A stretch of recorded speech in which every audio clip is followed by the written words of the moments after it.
Pemirsa masih di Ainus Pagi bersama saya Cika Mutazam dan rekan saya Yasmin Atania. Dan pemirsa demikian tadi adalah berita pilihan dalam Ainus Pagi hari ini. Dan kita ke informasi selanjutnya pemirsa. Lokomotif kereta api Manahan yang anjlok usai menabrak dump truck di Kecamatan Tanjung, Kabupaten Brebes, Jawa Tengah berhasil diangkat pada Kamis malam. Ya pemirsa, proses evakuasi menggunakan kereta kren dan dongkrak hidrolik.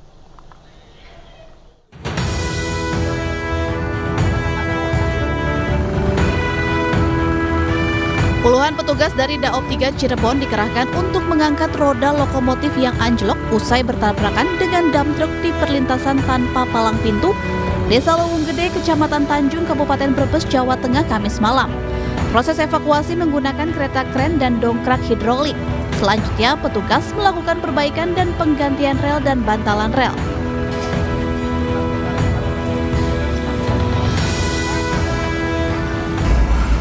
Dimulai dari jam 18.40 dan diperkirakan selesai pada jam 20.00. Seluruh petugas yang di lapangan berupaya maksimal untuk dapat mengangkat roda lokomotif, selanjutnya memeriksa jalur agar perjalanan KA normal.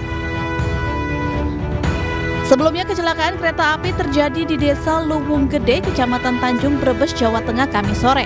Kecelakaan terjadi saat dump truk bermuatan tanah uruk hendak melintasi perlintasan kereta api dari arah utara, namun dari arah timur melaju KA Manahan, sehingga tabrakan tak terhindarkan. Dump truk terseret 30 meter dari lokasi awal. Akibat kecelakaan kereta api Manahan jurusan Solo Balapan Gambir ini, 2 orang tewas dan lokomotif anjlok.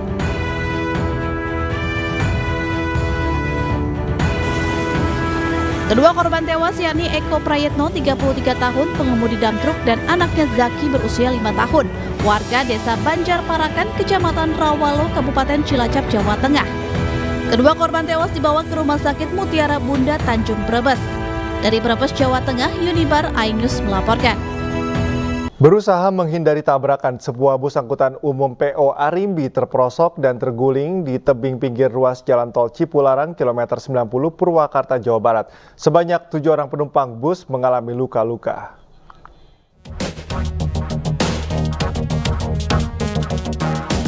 Dalam rekaman video amatir pengguna jalan, bus PO Arimbi terguling di tebing pinggir Jalan Tol Cipularang, kilometer 90, Purwakarta, Jawa Barat, dari arah Jakarta menuju Bandung.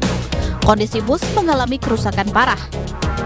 Kecelakaan tunggal ini mengakibatkan 7 orang penumpang bus mengalami luka-luka, dan semua korban sudah dievakuasi ke Rumah Sakit Abdul Rajak Purwakarta.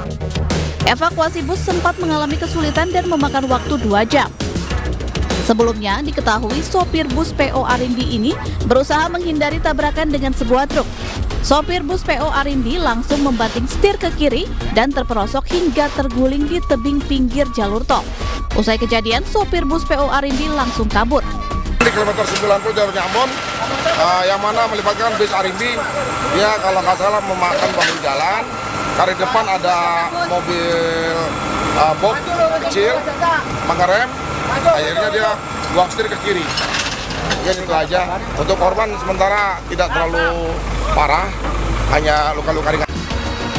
Setelah bus berhasil dievakuasi, arus lalu lintas dari arah Jakarta menuju Bandung kembali normal.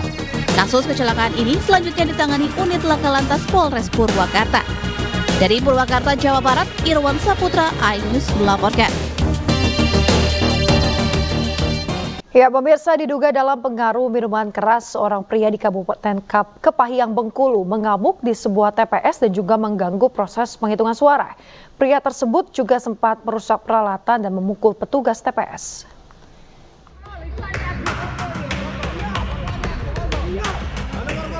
Pria ini baru saja membuat onar saat proses penghitungan surat suara di TPS 12, Kelurahan Padang Lekat, Kecamatan Kepahyang, Kabupaten Kepahyang, Bengkulu. Ia ditangkap polisi Kamis pagi.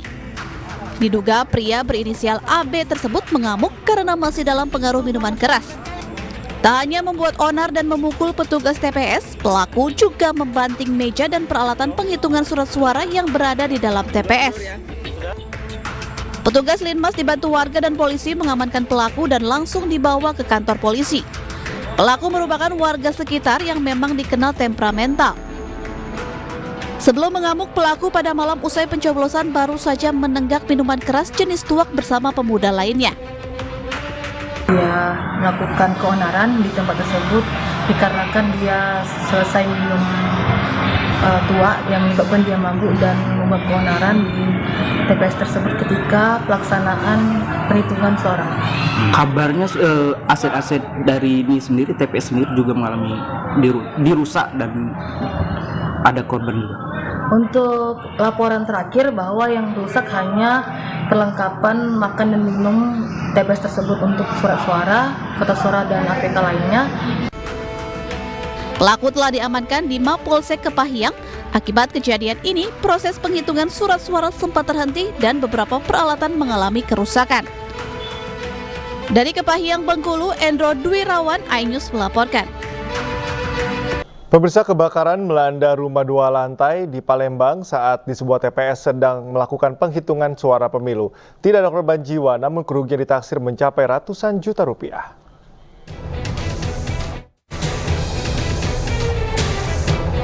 Api dengan cepat menghanguskan satu rumah di Jalan Sapta Marga, Bukit Sangkal, Palembang. Kebakaran melanda bertepatan saat penghitungan suara pemilu di wilayah tersebut. Warga dan beberapa petugas TPS langsung berupaya memadamkan api, sekaligus mengevakuasi penghuni rumah. 6 unit kendaraan pemadam tiba di lokasi berjibaku memadamkan api. Belum diketahui penyebab pasti dari kebakaran ini. Masalah kebenaran api dari mana asalnya, sama sekali kita belum dapat informasi yang sebenarnya sampai sekarang yang belum kurang. Kita hanya tadi waktu dalam pelaksanaan mau perhitungan suara di TPS, dapat informasi telepon dari teman di sini sama-sama anggota KPPS bahwasanya itu pun simpang siur tadi informasinya. Api berhasil dipadamkan 1 jam kemudian. Warga masih berjaga di lokasi kebakaran. Dari Palembang, Sumatera Selatan, Firdaus, iNews melaporkan. Pemirsa, sebuah perusahaan otomotif asal Korea Selatan menghadirkan berbagai kendaraan inovatif. Selain memiliki teknologi terbaru, mobil listrik ini juga memasukkan unsur budaya Indonesia.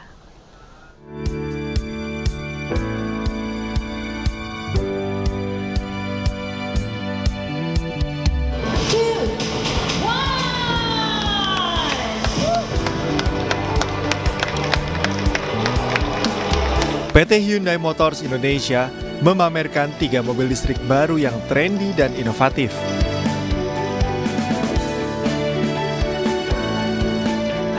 Pada IMS 2024, PT Hyundai secara resmi meluncurkan Ioniq 5 Batik edisi spesial yang menggabungkan teknologi inovatif Ioniq 5 dengan tradisi batik Indonesia. Ioniq 5 Batik memadukan pola batik kawung pada hood, roof, sisi mobil, pintu belakang, dan interior. Mobil ini melambangkan perpaduan sempurna antara teknologi modern dan warisan budaya Indonesia.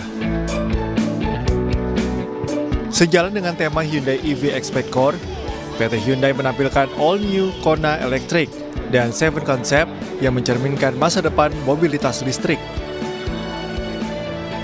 PT Hyundai Motors Indonesia juga menegaskan komitmennya untuk menghadirkan model kendaraan listrik baru di Indonesia setiap tahunnya. Pada hari ini kami menampilkan 3 model EV terbaru, yaitu 7 yang di-display. Kemudian kami juga menampilkan all new Kona Electric. Dan yang terakhir kami membawa Ioniq 5 Batiks. Khususnya untuk Batiks karena kita sudah mempelajari pada saat kemarin di Gias bahwa animonya cukup tinggi, kami meluncurkan dalam bentuk limited edition sebanyak 60 unit. Jadi ini benar-benar collectible item dan bisa hanya beberapa orang saja yang memiliki. PT Hyundai Motors Indonesia berharap 3 produk Hyundai bisa terjual lebih dari 1 juta unit. Dari Jakarta, Nisa Sahib, Raga Firdaus, iNews melaporkan. Sebagai apresiasi kepada perusahaan dan tokoh yang terus berkontribusi terhadap lingkungan hidup, Indonesia Green Awards ke-15 digelar yang diinisiasi oleh Latofi School of Social Responsibility. Dalam gelaran ini, MNC Group melalui MNC Peduli berhasil menjadi salah satu penerima penghargaan tersebut. Latofi School of Social Responsibility kembali menggelar ajang Indonesia Green Awards 2024. Ajang penghargaan yang digelar untuk ke-15 kalinya ini diberikan perusahaan atau tokoh yang memiliki inisiatif dan program berdampak secara sosial maupun lingkungan. Indonesia Green Award-nya adalah platform non-pemerintah di dalam memberikan penghargaan lingkungan agar seluruh komponen, terutama perusahaan, itu melakukan tanggung jawab sosial di bidang lingkungannya dengan baik dan membawa perubahan pada perbaikan kondisi lingkungan. Itulah hari ini kami merayakan bahwa semua melakukan untuk bumi kita tercinta. Kami melihatnya kategori bagaimana perusahaan mempunyai sebuah inisiatif terhadap dampak secara sosial dan lingkungan agar bisa menjadi lebih baik lagi. Penilaiannya akan dilakukan dari input sampai dengan output sampai dengan impact. MNC Group berhasil meraih predikat The Ultimate atas peran dan inisiatifnya dalam bidang lingkungan. Ini kami terima dari Latofi School of Social Responsibility, yang mana kegiatan ini kita lakukan tidak hanya di Jakarta, tapi kita lakukan hampir seluruh Indonesia, yang bertujuan untuk meningkatkan kesadaran masyarakat terhadap lingkungan hidup. Melalui kegiatan yang dicanangkan oleh Latofi School of Social Responsibility ini diharapkan dapat meningkatkan peran aktif serta kontribusi berbagai perusahaan maupun masyarakat dalam menjalankan aktivitas lingkungan hidup. Tim Liputan iNews melaporkan. Pemirsa, dan Rem 174 Animti Wanigap ATW bersama Forkopimda Provinsi Papua Selatan menggelar panen raya. Ya, pemirsa, panen raya merupakan program ketahanan pangan nasional yang telah dicanangkan Kepala Staf Angkatan Darat sebagai upaya untuk memantapkan ketersediaan pangan yang bersumber dari produksi lokal dalam rangka memperkuat ketahanan pangan nasional. Jenis padi yang dipanen Invari 92 dengan luas sawah 6 hektar dengan total hasil panen sebanyak 30 ton yang keseluruhannya dibagikan kepada warga kurang mampu di Kampung Mur Distrik Nambai. Panen raya ini merupakan perdana di Kampung Mur yang digagas langsung Satgas Yonif 125 Simbisa. Panen raya padi adalah bukti kesungguhan dan juga kerja keras dalam sinergitas yang tinggi dari seluruh elemen pemerintah dan juga masyarakat yang akan berdampak bagi peningkatan kesejahteraan masyarakat. Ke depan, kenapa kok tentara ini ikut-ikutan di ketahanan pangan? Karena ketahanan pangan ini adalah bagian dari ketahanan ekonomi. Ketahanan ekonomi, ketahanan pangan itu adalah bagian dari ketahanan nasional. Jadi perang di masa depan itu bukan lagi memperebutkan energi, bukan lagi memperebutkan hasil kekayaan alam yang terkandung, baik itu tambang dan sebagainya. Tetapi perang di masa depan adalah perang memperebutkan